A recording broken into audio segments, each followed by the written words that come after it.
For those willing to listen, learn, and have eyes to see and ears to hear, this is the Nonpartisan Evangelical, where we're challenging the mindset of right-wing Christianity and encouraging people to have their minds renewed and hearts transformed. Let's have better conversations about the life modeled in the Bible so we can truly tell the world God is not mad at you. This is the Nonpartisan Evangelical Podcast at npepodcast.com. Good evening, everyone, and welcome to our Monday edition of our Tuesday night discussion group. Hey, if the NFL can have Thursday night games and 2 Monday night games, we can have our Tuesday night discussion group on Monday night. Glad you're with us for a special Monday night edition of the Nonpartisan Evangelical Discussion Group, brought to you by our good friends at Vote Common Good and the Intersecting Faith and Politics Facebook page. And we welcome everybody who will join us on Facebook, our group tonight. And the question we're going to chew on and have a discussion over tonight is, do political leaders need to have morals and ethics? Should Christians expect our leaders to be moral and ethical? And you may get the idea that maybe we're in a season where people are kind of saying, yeah, that's not that important. But we'll talk about it with our group tonight. And we have a great panel. And hi, panel. I'm going to go around the horn and have each of you, so it's a you guys, and it is truly a guys panel tonight.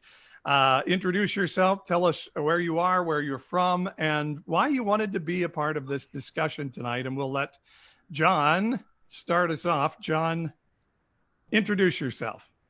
Yeah, I'm John Matthews. I am in Seattle, Washington, and I wanted to be a part of this panel because I think that the expectation should be that there is morals and ethics in politics, because once we give up on that, we allow the unethical and the immoral to take over politics, and everyone that causes problems for everyone. All right, John, appreciate that. Brian, you next. Hello, I'm Brian Kleinhammer. I have an online ministry at kingdomculture2.com, and I'm very happy to be part of this panel.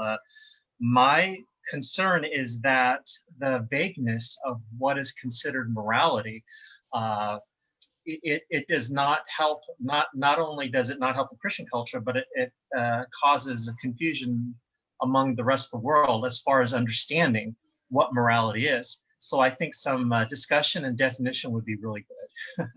Very good. Thanks, Brian. Good to see you tonight. Tim, how about you? My name's Tim. I'm from Oregon, but currently I am on the bus, the Vote Common Good tour, 14 days to go, and we are currently in Burlington, North Carolina, headed north. And I'm here because I just think that, you know, we've got to figure this out. And if we as people of faith don't keep our foot in the door and take back, I don't know, like to take back, but be Jesus in the place, we're going to be in deep weeds regardless of who wins. All right, Tim, appreciate that. Philip, how about you? Yeah, Phil Neufeld from Fresno, California. Glad to be here in the conversation. And I think we've had a disintegrated morality and policy, and I think it needs to be integrated in terms of what it means public-private and group and person and local and global, and hopefully this becomes a moment where we start to move back in that direction. Very good. And last but not least, Ron. How are you, Ron? Hi, I'm good. I'm Ron Hawthorne. I'm from Warren, Michigan.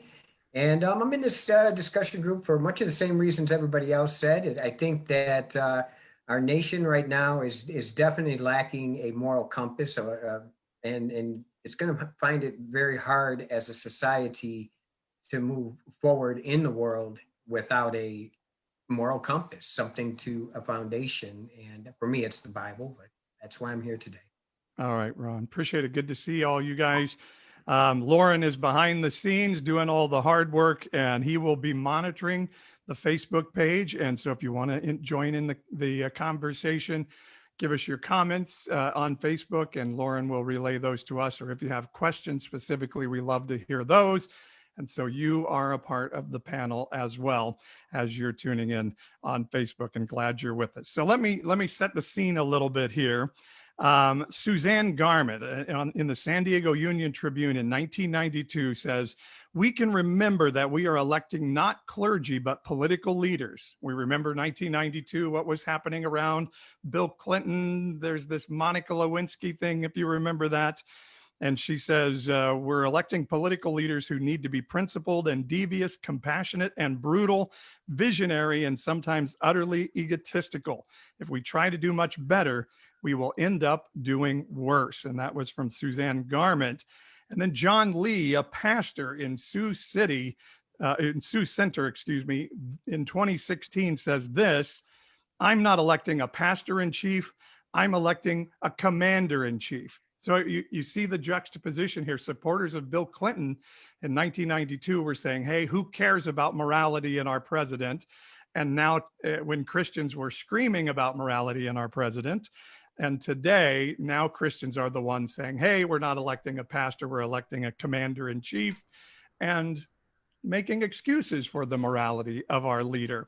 So as we're making our choices to vote, gentlemen, as we're engaging in our civil government and our part of that process as Christians, what should the morality of our leaders look like? What should our expectation be of having moral leaders? Who wants to start us off and jump in on this thing first?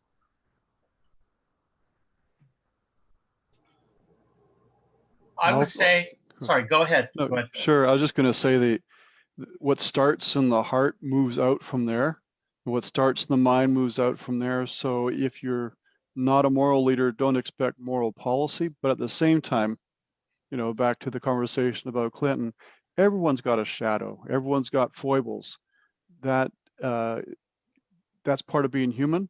Unfortunately, they show up differently. So we got to be careful about how we understand that. But anyway, I think that what starts in the heart and mind flows out from there. Brian, what were you going to say? I'd say that we have to be cautious for those who have merged their sense of morality with their political identity, because the goal of a political identity typically pertains to victory. It contains to my side having control over whatever it is, local, state, federal government. And the goal of that may not be compatible with the morality that one claims, especially, and this is what I think is critical, is there are politicians who are very, they're very reserved as far as using morality as a weapon against their political opponents. They don't touch on dirt. They're not throwing stones, if you will. I'm far more comfortable with that than somebody who uses morality as a weapon, because those are usually the ones who have walked down the path of, well, I'm going to achieve this power no matter who it hurts, or no matter what I must become to achieve it. Okay, that's a fairly broad statement. Tell me more. Who have you seen? What are you talking about specifically when somebody uses morality as a weapon, but are actually fighting to win power? Tell me more about what you're talking about there. Well, we're seeing it all around. If you're looking at something like on the local race, for example, in the Valley, you've got Ted Cox. You're talking about in Central California, Central California. You've got David Valadao versus Ted Cox, and a whole lot of money being invested on both sides. You've got one side saying, well, David Valadao, the Republican, voted for Trump 99% of the time. Well, that's factual. If you like Trump, then that is a pro-commercial for you. His primary commercial that's being used against Ted Cox by David Valadao's election campaign is his lack of paying taxes.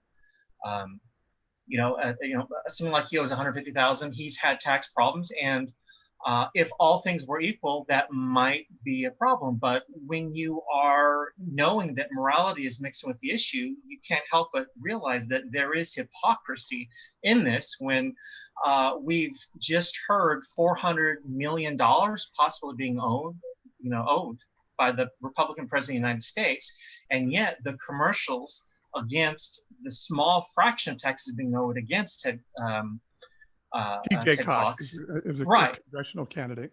Right, it is minuscule compared to that. So you've got this you've got kind of an open to interpretation morality, which applies to some and not others. You've got a lot of congresspeople, United States senators who have banked on morality and then yet are going back on their word that they gave simply 4 years ago. So okay, let's play on this simple one a little bit. Bill Clinton cheated on his wife. We found out that Donald Trump cheated on his wife during the pregnancy of their son, Barron. Christians were very upset about Bill Clinton's morality issues, very forgiving of Donald Trump's. What happened in between 1992 and 2016? Ron, I think you had a thought on this, didn't you? Yeah, I did. I think what happened, at least in the Christian circles, is, there's after the election of Barack Obama and some of the policies that were passed, I believe Christians felt isolated in that and marginalized. They didn't have the power that they once had, and I think some fear went into them. I mean, if you think back to 2016, there were 10 Republican people campaigning. I mean, we had guys like Ted Cruz. I believe Huckabee was still there. Rubio was still there. Jeb Bush and a bunch, yeah. We had a slew of people to choose from. Well, there was a meeting, and obviously Donald Trump was there, where there was a meeting where Donald Trump at a Christian college, I can't recall the name of the Christian college at the moment, but they got with them and he told them, he said, look, you guys don't have enough power. If you vote for me, I will give you back that power. Now, remember, they had a good choice of evangelical Christian Republicans up there. That was the first mistake. I think the moral mistake that Christians made, is that they bit the power. And right there, you go against the teaching of the Bible. Jesus, during the temptation, had the opportunity to take the power. Remember, Satan offers him all the kingdoms of the world. So there it is. He's offering them the power. But see, Jesus didn't come here on the earth to rule. I mean, we wouldn't have abortion. We wouldn't have, all this stuff if Jesus would have took that. They took that, and right there was the very first where they went wrong. They went against their morals in order to gain that power, which has set off some other consequences, causalities from. So others agree that the desire to win political victories has made our morals and integrity as Christians a little bit more malleable in our voting choices and our elected officials. John, Tim, you guys want to jump in? Yeah, and I would say that while 2016 was a tipping point for our present situation, what we're talking about goes back to like the 80s and the Christian Coalition and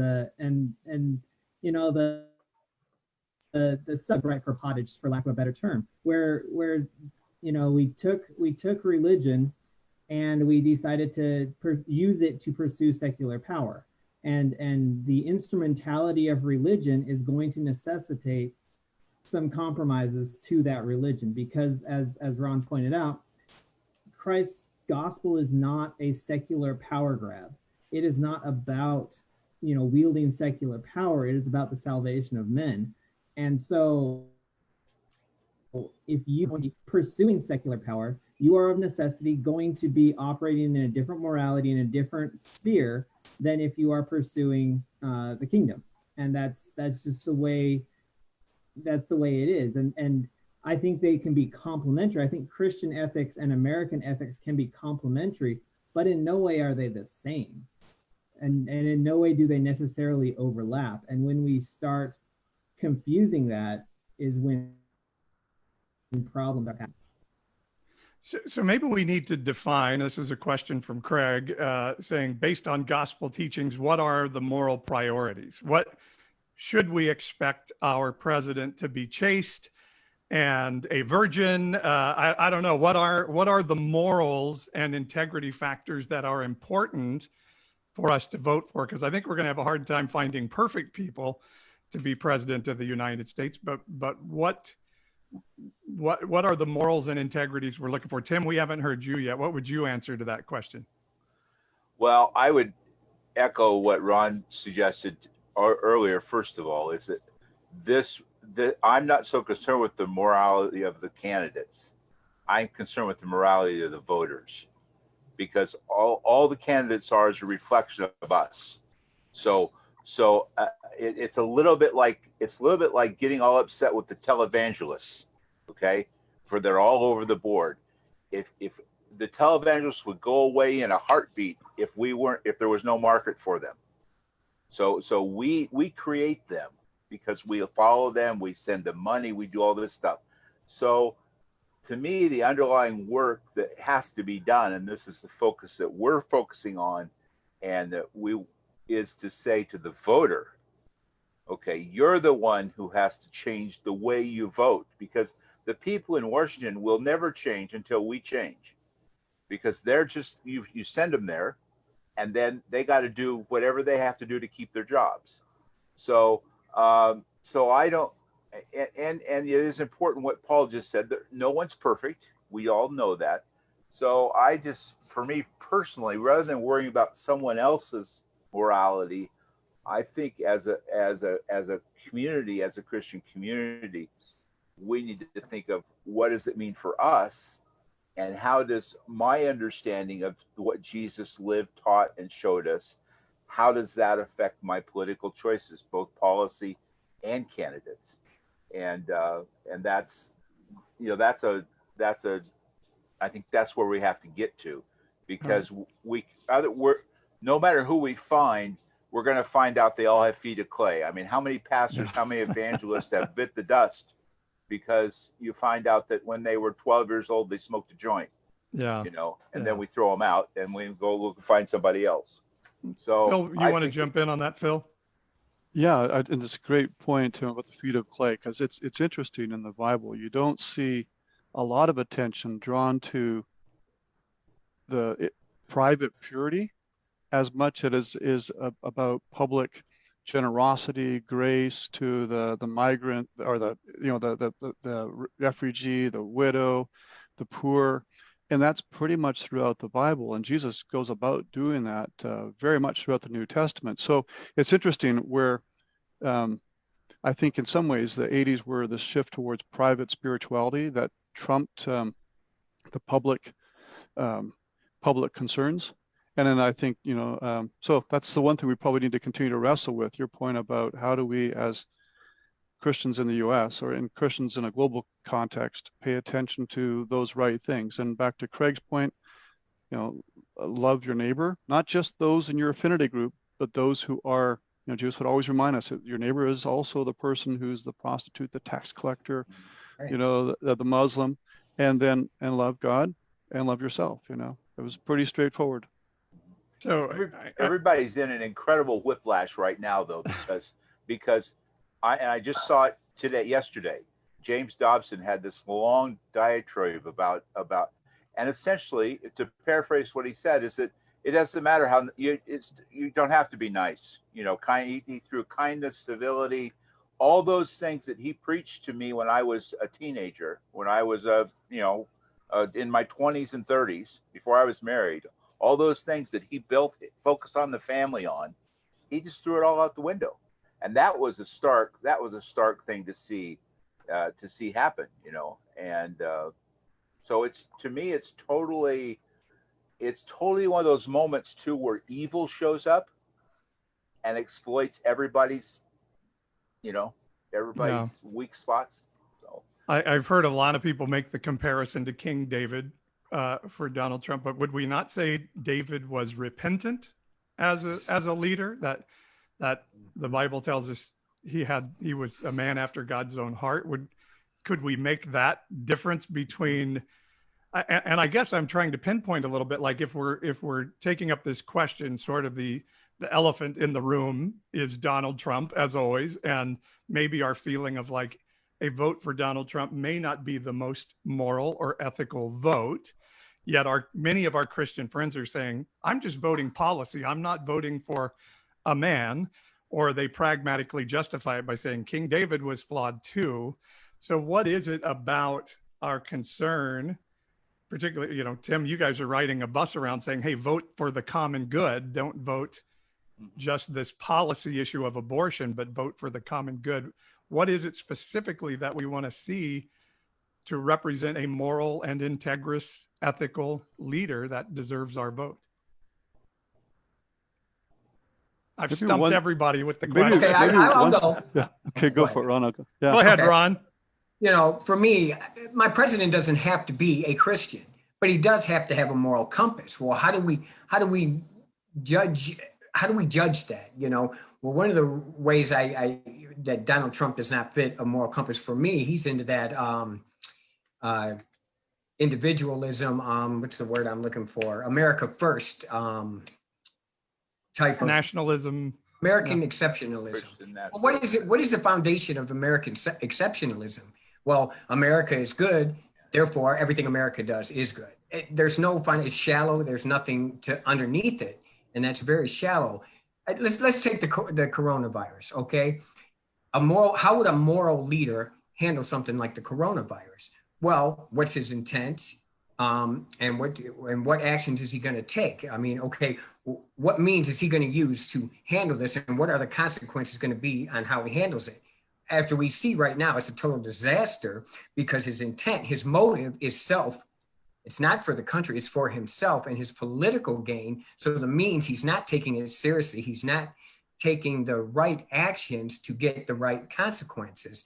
And right now we're seeing a leader without a moral compass because it's more on self than the good of the people. And the consequences are disastrous. Yeah. So making personally, politically motivated decisions as a leader rather than decisions that benefit the whole. Right. Go ahead. Go ahead. Go, John. Oh, I was just going to say, like, when we start talking about Christian ethics, like I sat down to kind of list out some ideas of what to me is Christian ethics. And you know what? Abortion and gay and personal sex life didn't make the list. I started with the Sermon on the Mount.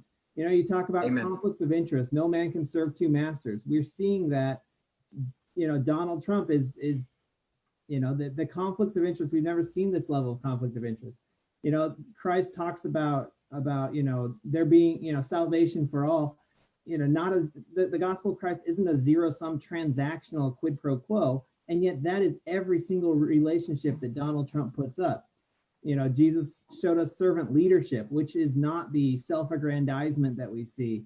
We're taught to love thy neighbor. We talk about COVID and the treatment of the poor, sick, and needy is paramount. That's true religion, right? And the fact that COVID is hurting poor people far more than it is rich people. If we cared about poor people, we would be doing something about COVID. We're not. This is Christian ethics. It's not necessarily, American leadership, the stuff that we were founded on as a country. That's more like liberal democratic values of, market economy, equal protection under law, separation of power, those types of things, but they're complementary ethics.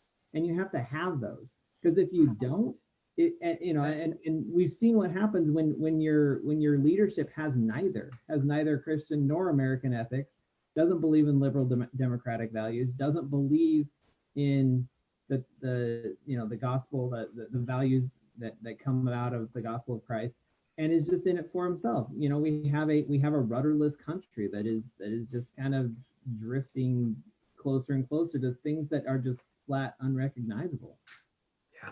Yeah. Give me a nod. Does everybody kind of agree with that? Did John define it well? Then how did we get here where this is the Christian guy then? We just, as we're recording this, International Church of Las Vegas, a church with people I love in it, just declared their homage to this man yesterday. Tim, how did we get here? First of all, it's a very slow, slippery slide, first of all.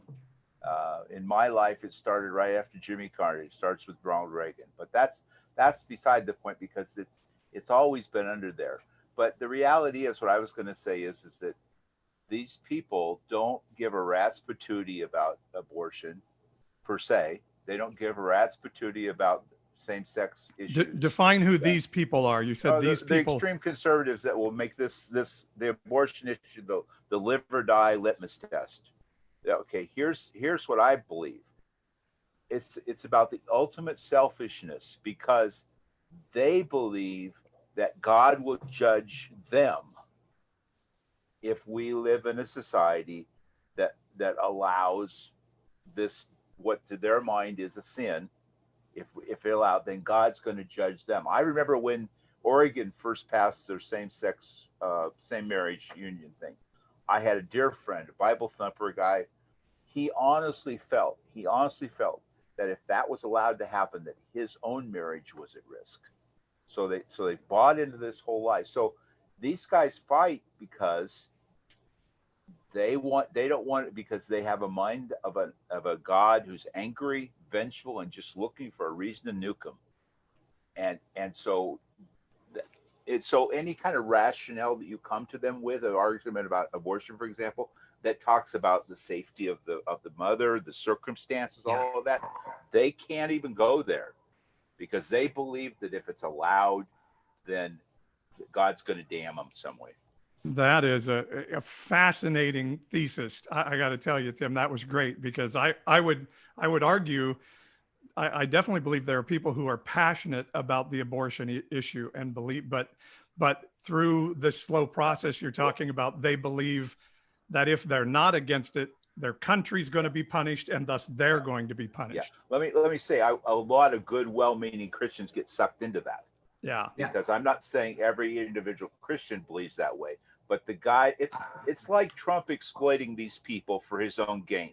Those religious right conservative guys, the Falwells, the Grahams, the guys that put this thing in motion, it was a very conscious, strategic, I'll even go as far as saying a genius plan that they did. Yeah. And they systematically took you this place. And because they pitched it in the right language, they used the right biblical references, they reduced it to murdering babies, killing babies. Then there's all this mass group of well-meaning, but sometimes brain dead and not too critical thinking Christians that just go along with the flow, you know. And then if you can demonize the other point of view so much that they're ungodly. I mean, they kill babies. You can't vote for them, you know. So you get trapped. And that I think so the first thing to realize is that, you know, they don't really care. It's a grab for power. It's totally a grab for power. And I think manipulation and a mindset for a long time. Dee says that President Trump is not America first. He's Donald Trump first. If he were America first, he would try to unite our country with shared and common goals, not try to divide us more than we are. So thank you for that comment, Dee. And it is some of this, guys, that there's this idea that we're supposed to make it a Christian nation, that being a plural society is not God's heart, that we need to impose Christian laws on the country. Yeah. That's. Yeah. Oh, go ahead. Go ahead, Ron. Yeah, that's that's that Christian nationalism, and that's a false doctrine, and it's a dangerous doctrine, you know, because Christ came to release us from the law.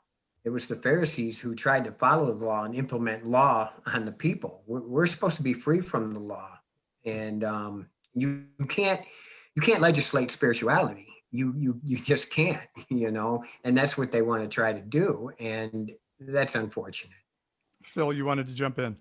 Yeah, I think 325 AD, when Constantine said Christianity is a state religion, was one of the unfortunate moments in the history of Christianity. That same desire to own power in our country and is that same sort of downfall. And it's been a revisionist history that goes, and if you look at the history books, you know, written and the history, it was an idea inserted and got stronger and stronger. The founding fathers weren't Christians. They were pluralists, they were rationalists, you know, atheists. So, and what it does, unfortunately, is it really has Christians being the one who are least hospitable in this country, and who never, you know, instead of being thankful to those who allowed us here and welcoming others in, it's put us in a place where we're not even walking beside Jesus in this point. And the people that really launched this whole move after with Reagan, they spent the first 2 decades rewriting those history books and telling us about the founding fathers. I mean, I can't remember all the guys' names, but there was one book, particularly when I was in Bible school, called Light and the Glory, which is by Peter Marshall Jr. And it was a total revision of that kind of stuff. So they were very, very thought. Another book I'm reading now, which I would recommend, it gives a real concise, easy to understand history of this, is Jesus and John Wayne. Yeah. And it's very clear to see that it was a very strategic, thought out change to craft a message and change the population and change the voice. So Paul, so to Tim's point, there's another good book by Greg Boyd on the myth of the Christian nation. Yes. So the challenge is, if at the end of the day we should be driven by what John was talking about, what would my Muslim neighbor need if I were voting for them? What would my gay friend need if I was voting for them? We come to the ballot box that way. And what would the poor person want from us from a policy standpoint? If that's where we need to get back to again, given the as Tim talked about, the ingeniousness of how the moral majority and that sort of thing moved and altered our trajectory, what's the means to get back to that end without violating our ethical integrity to get back to a better place again as a country?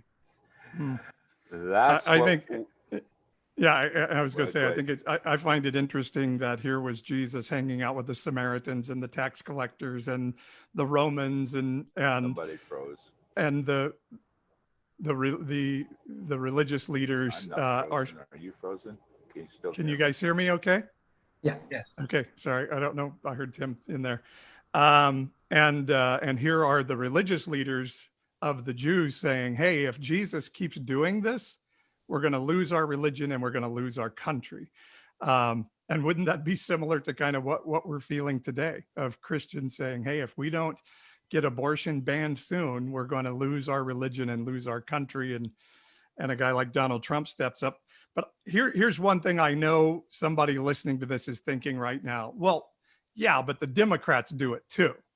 The Democrats do the same. They're just the other side of the same coin. And when we vote, we're voting somebody bad on either side. So I'm going to vote for the one that more closely represents my Christian values. John, I see you shaking your head. You wouldn't agree with that statement? So I will say, first of all, I am not a Democrat. I am not a liberal. I left the Republican Party 15 years ago when they decided to embrace torture because I felt that was not something that my Christian beliefs allowed. But the idea that both sides do it, I disagree with that pretty strongly because the Democrats aren't attempting to create Christian theology-based laws. They aren't basing their policies on some concept of Christianity. They're basing it on their, liberal, democratic, whatever their beliefs are. As from a political standpoint, they're not bringing God into this. And frankly, I've joked with my friends that one of the reasons why the moral majority is against Sharia law is jealousy that the Muslims got there first, and not necessarily the idea that theocracy is a bad thing. But you look at what Christ taught, and I keep coming back to the Matthew in the Sermon on the Mount in Matthew 25, the least of these my brethren, and the idea that what the Republicans are supporting and the policies they claim to be supporting are Christian values, like it just doesn't add up. Like I've asked many people to justify their support on Trump based on the principles found in the Sermon on the Mount, and no one's ever tried to take me up on that offer. It's just not there. They don't, the least of these my brethren need to bootstrap themselves up because they're just sponges on society, and that apparently is a Christian take now that I just don't understand. It doesn't come out of any Bible I've ever read. It doesn't come out of any Christian sermon I've ever heard. Maybe I'm sheltered, but the idea that the Democrats are also, using religion to try and whip, votes, and shaking, sparkly little boondoggles like abortion out there to get people to vote. That's not how they function. I would highly recommend a book called It's Even Worse Than It Looks. It's written by Norm Ornstein and Thomas Mann. One's a right wing, one's a left wing. And it was from written back in 2012, but it's the idea that, this asymmetry in our politics, the media consumption on the right and the left are not the same. The amount of polarization is not the same. The right polarized much faster than the left. And it's been over the past like 2.5 decades or so that this asymmetry of media consumption, of epistemology, of the way that we primary, you rarely see people getting primaried from the left. You on the Democrat side, you see it. You're starting to see it more, but this idea of a Democrat in name only, no. But you hear about rhinos all the time from people who buck the orthodoxy. Like it's time that we stop criticizing both sides, because that only gives the Republicans cover for the types of norm breaking and anti-democratic and illiberal stuff that they've been doing. One Bill, did I see you waving? I am, and John, you make a really good point. I think the Democrats are at this moment in history aligned with more of Jesus's values. But it was Jim Wallace, I think, who had why the right is wrong and the left doesn't get it. And I think that the danger long term for progressives is, what's the spiritual center? And in a pluralist society, there are spiritual centers: generosity, justice for all, and those go across the great biblical, the great spiritual traditions. I think, Nietzsche talks about, the guy in the marketplace saying God is dead, and at some point things come unhinged. And the challenge at some point, if we don't work together in a pluralist society to say, what are the things we really say is our spiritual center in a pluralist sense, right? And I'm a Christian, but I have Muslim friends who, quite frankly, are more spiritual than many of my Christian friends. And I would rather be in a courtroom having them as my jury. So I think we need to figure out, regardless of where we're in the spectrum, what is that, to your point, John, what's the common good, what's our common spiritual value system that we can move forward with? Otherwise, we'll be at some point unhinged and unmoored from what matters. And a book I would recommend is Red and Blue by Steve Karnacki. That the Contract with America of Newt Gingrich did come out of this idea that Democrats played dirty politics. They were really good at politics. And Newt Gingrich went to his Republican guys and said, we have to be good at dirty politics too. And really changed the Republican Party from the inside out. Although I agree with you, it was happening before that, but he really did a big leap there. And Brian, maybe I'll bring you in on this. Is the Bible okay with that? If they hit you, hit them back twice as hard so that good policy can be put in? Do you see that in the Bible anywhere? I don't see it in the New Testament under the covering of the New Covenant. And this is something that I found very interesting. I see the modern day American evangelists who can, for lack of a better term, miraculously have one foot in the New Covenant, where they have grace, forgiveness, generosity, everything that Jesus promises us. And yet they also have a foot in the Old Covenant, back in the Old Testament, where you do fight against your enemies, where God does bless you, and he does bless your sword when you are going into battle and fighting for him. And you, if you are against God, you will meet a very unpleasant end. So you've got these two contradictions. From what I've learned about the New Covenant over the years, that's not an actual possibility. You will either gravitate towards one or the other. You can't say grace for me, condemnation for you. That's not a possibility. So yeah, I'm not sure about how to convey this reality when this reality works so well with tens of millions of American Christians. Yeah. Anybody else want to jump in on that one? Tim, you're waving. Oh, I can't hear you, Tim. You're muted. Sorry. There you are. I would say that one of the things I've noticed is that when you look at right conservative, that group, they have a shared narrative, which is incredibly powerful. I mean, they're a little bit like the Jewish people. The Jewish people, push come to shove, they have a shared narrative. Everybody's out to get us. Okay. Well, that's kind of the same thing that the right has. They've got a shared narrative. It's very unifying. God, and especially with the last 150 years with dispensationalism, and so they all have the same story. And everybody's out to get us. The world's going to be destroyed.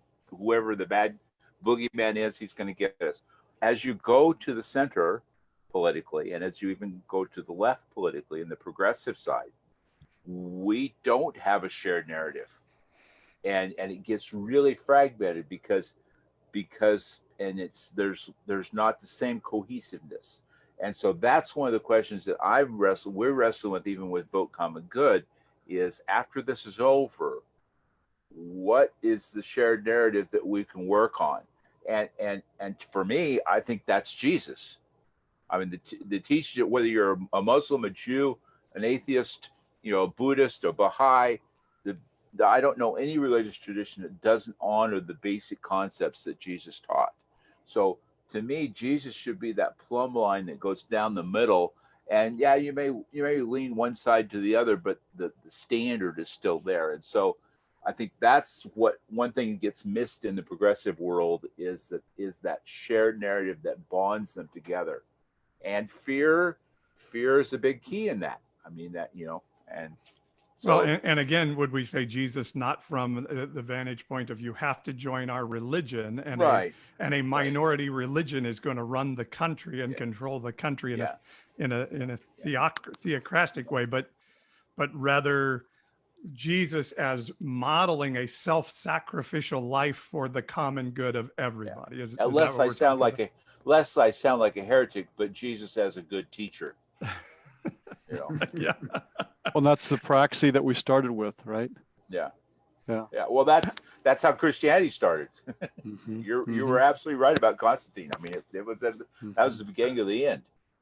Yeah. Isn't that the truth? Is that we lose the gospel in the midst of that? Isn't some of this of trying to impose our political power? We're actually driving people away from the story of Jesus. But the unique part of it is that those people that do that, though, think they have to do it. Like even like now, if this all goes to hell in a handbasket, and we totally implode, they're going to think it's God's judgment. Mm-hmm. They're not going to think that it's anything structurally or ethically that because once the biggest thing for people to realize is that you can't blame it on God, you can't blame it on Satan. It's our problem.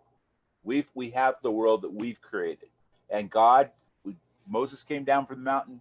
He gave us everything. When Jesus walked the earth, Jesus patterned everything. The ball's in our court, and do we have the courage to live as Jesus taught? And that's the bottom line that I see, and it's a hard one for people to get to. So Dustin chimed in on Facebook. He says most people on the left attribute the imbalance to the moving of the Overton window so far to the right that our far right are now full-on fascist and our far left are centrist. And he goes on to say Hillary Clinton would have been considered a conservative, perhaps in the JFK mode back in the day. And so is there something here that our right-wing Christianity has gone so far to the right that anybody that's not there now is considered liberal or socialist? Well, just like the earth is round, if you keep going west, you end up east. And the reality is these extremists are going to end up in the same dark place. Yeah. They're both going to the same place. It's like, it's going to sound crude, but it's like they decide. Somebody said that Hillary and Trump, either one of them would ultimately kill you. It's just difference of how you die, And I think that's because we don't have this ethic, this standard, because you got to have some plumb line that you live by, or else it's all going to be jello, and somebody's going to come and take over then. So what does holding our leaders' feet to the fire look like? How do we I guess voting, right, is what, but how do we ask our leaders to do what they say they're going to do and demand that they do good things? Tim, you're holding up a ballot. That's the way you do it. Brian. Well, as a Christian who leans towards progressive, I have found a more of a unity in policy than I have for liberal Democrats or institutional Democrats in general. And what draws me there is essentially things that can hold politicians' feet to the fire. And it's mainly 5 things. It's getting money out of politics, Green New Deal, livable wage, universal health care, and either free or severely reduced cost of education.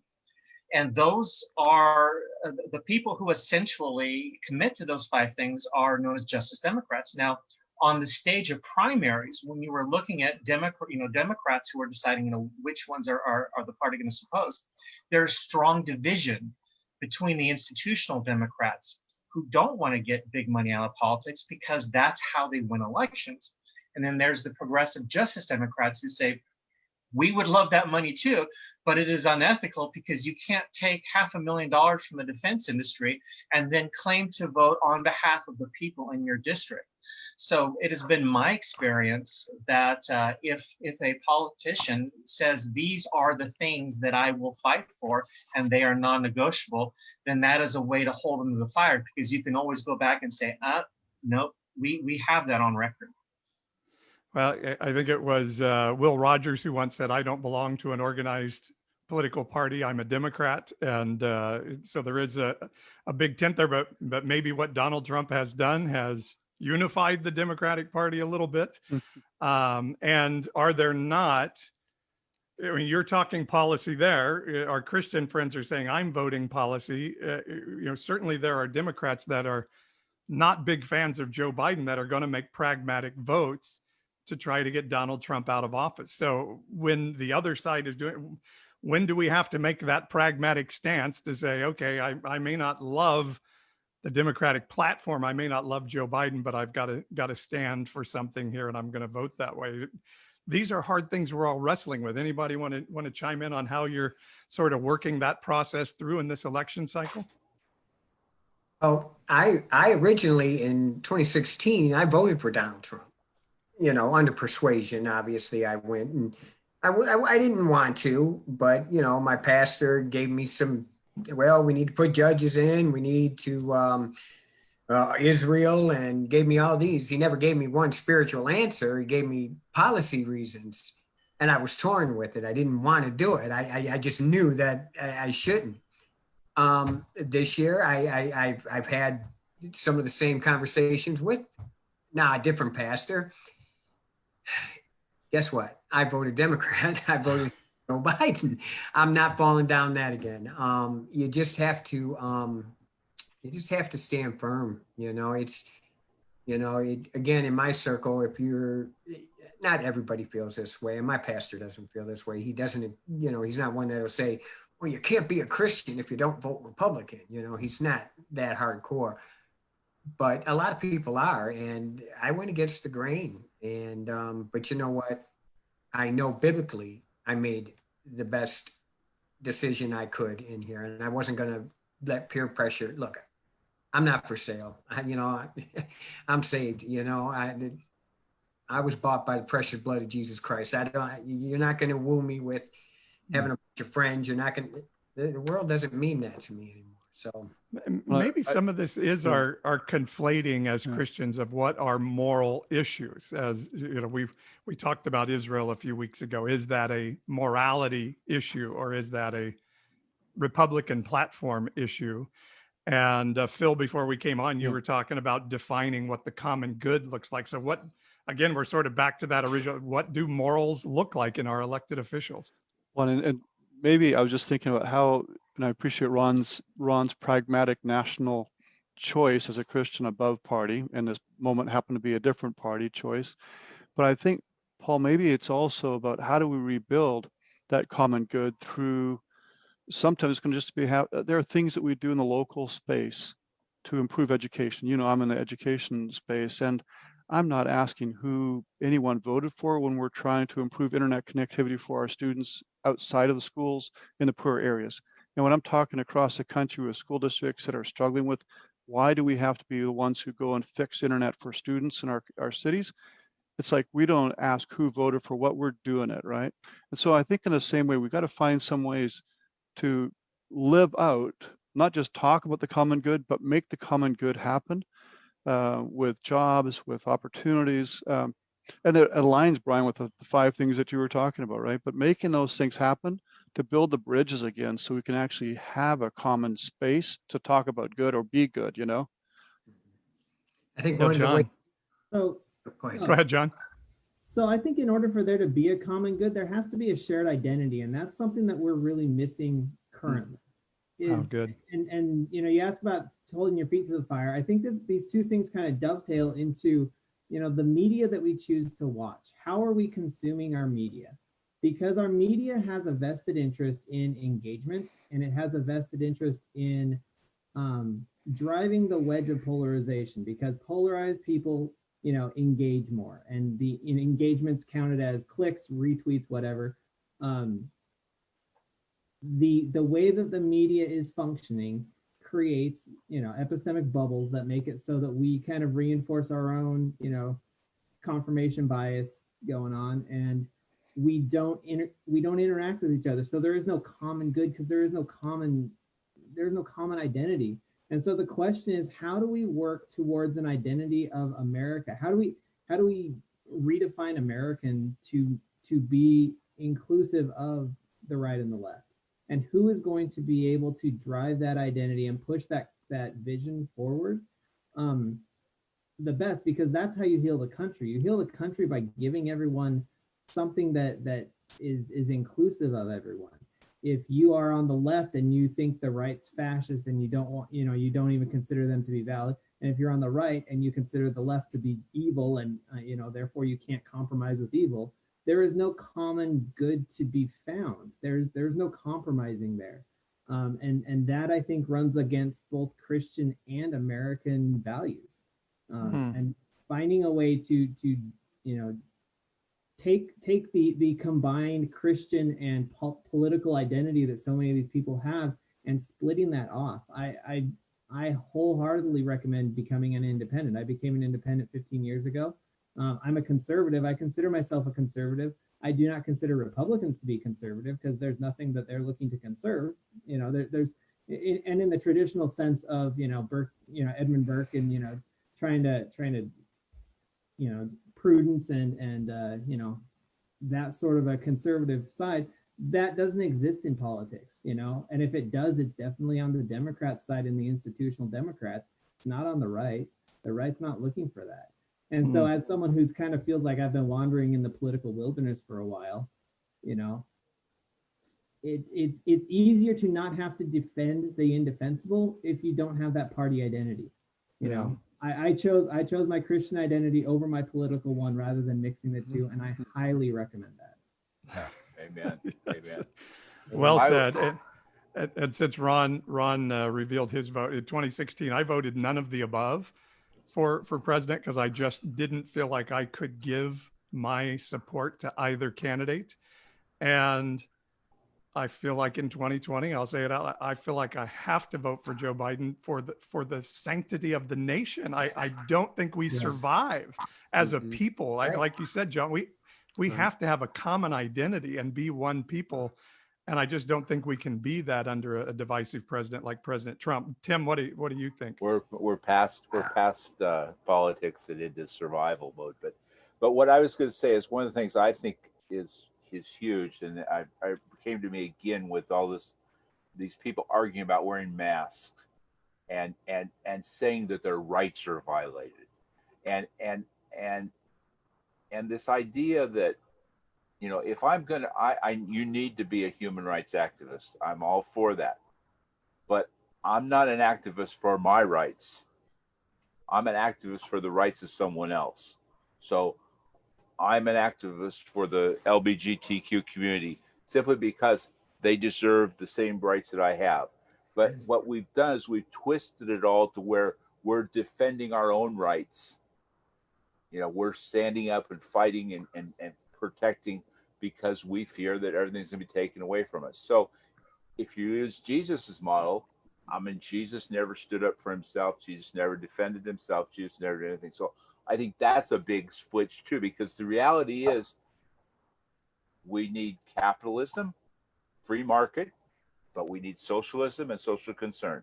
It's not one or the other. There's plenty of examples through history of one ideology taken to extreme leads to oppression of the people, either on either side. Again, it goes to that same dark place. So the what I want to see happen is when the Republicans are equally concerned about what the Democrats are concerned about, and vice versa, and that they and it used to, at least in my illusion, it used to kind of be that way. You know, there was a understanding that at the end of the day we're all Americans, and I think that's the thing that kind of got changed with this whole right conservative thing. Is it because it was all about us. It's all about me. It's all about my church or me as an individual. Yeah. Tim, could I extend that? Yeah, if we could extend that even further, you know, you're talking about solidarity, right? Solidarity with others, whether you agree with them or not, solidarity with marginalized.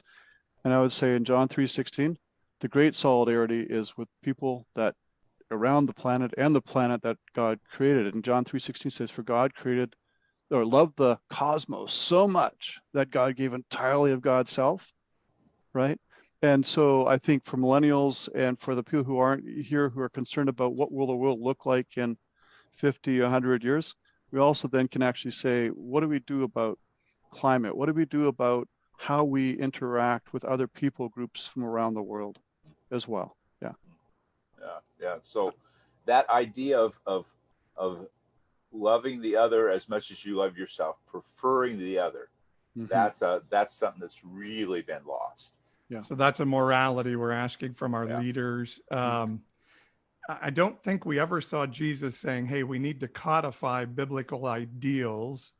Did we? And I think can we take something away from his interactions, like say the story of the woman caught in adultery, where he would choose the person over the legalistic law each time that came down. How does that work for us in a civil code in a pluralistic society like the United States?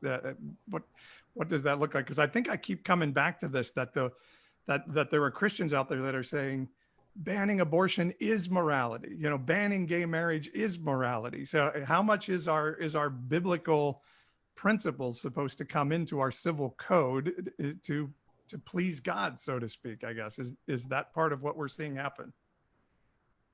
I think you have to, Tim alluded to this earlier. We have to teach some Christians to use critical thinking skills, especially on the abortion issue. Okay, I'm against the dismemberment abortion. I think the abortion law today is not well the way it's set up. But now wait a minute, do you ban all abortion? If a 12-year-old girl is molested and she becomes pregnant, do you force this girl to carry this pregnancy all the way?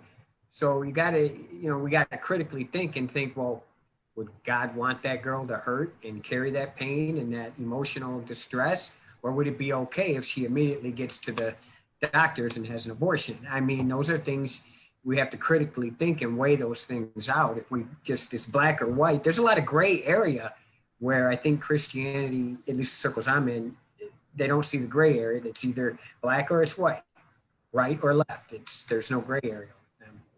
Anyone else want to jump in on that?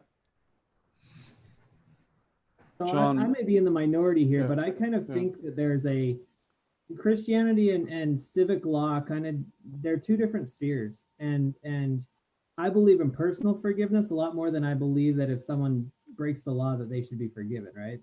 That's, to me, the law is set up and the law needs to be upheld. But personally, I forgive those who trespass against me. Like that works for me as a Christian. I don't know that it works for society in general. And so I think that, there was some good principles set up by, in the Constitution and in the Declaration of Independence, and, liberal democratic ideals are what we can found as a civil law based on.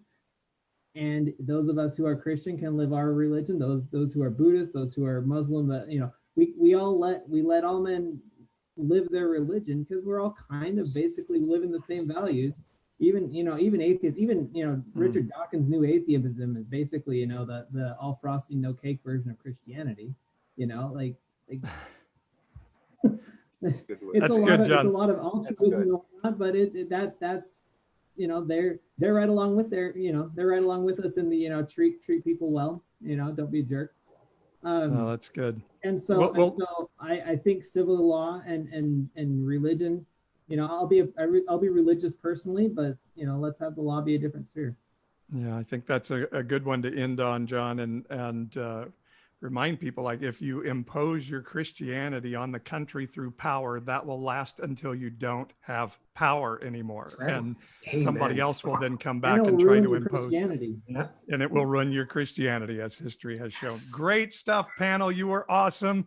Thank you. And great comments. Sorry we couldn't get everybody in, but everybody go check out the comments on the Facebook page. And glad you were with us on the Nonpartisan Evangelical. Thanks to the Lincoln Project Supporters Facebook group, Vote Common Good, and Intersecting Faith and Politics. We'll be back next Tuesday, our last one before the election. My God, it's almost here. And we'll talk about, is Donald Trump the most Christian president ever in American history? Which I think, based on the conversation tonight, we might not agree with that statement, but we'll talk about it next Tuesday. And do get out and vote. No matter how you're going to vote, exercise your part of civil engagement. I believe Christians should be engaged. So get out there and vote, and don't shoot each other over your vote. Those are my two recommendations coming down. Panel, great job. We'll see you guys again soon. All of you on Facebook, we'll see you soon as well. From the Nonpartisan Evangelical, Vote Common Good, and Intersecting Faith and Politics, this is our discussion group. We'll see you next Tuesday.